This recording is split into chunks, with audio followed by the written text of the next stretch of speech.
Taylor Fritz once incurred the wrath of Novak Djokovic's fan base after joking about the Serb's absence from the 2022 U.S. Open, but the American fired back in kind with a feisty response, insisting those taking offense to his comments clearly didn't understand them in the first place. The coronavirus pandemic was still a prevalent issue in the summer of 2022, when U.S. policy meant non-citizens couldn't compete without proof they had been vaccinated.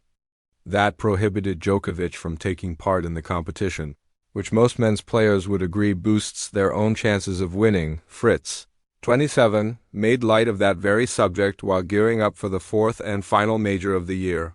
He even partially campaigned for organizers to allow Noel to play despite his non-vaccinated status, but the jokey tone of his comments were missed by many. "We're not the most COVID-safe country in general with how we are doing things," he said, following a second-round win over Nick Kyrgios at the Cincinnati Open. "So it does seem like what's the harm of letting the best player in the world come play the U.S. Open?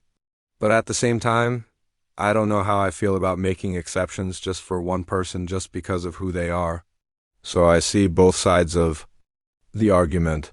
It's good for every player if Novak is not in the draw." Smiles. It's perhaps unsurprising not everyone saw the funny side of those comments as they drew ire from legions of Djokovic's supporters. So much so that Fritz felt the need to highlight how his jibe was purely a joke, and one meant to compliment his rival at that.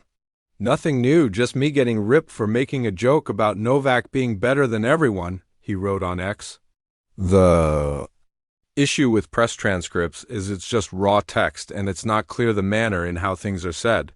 What I jokingly said felt like a compliment to Novak more than anything else.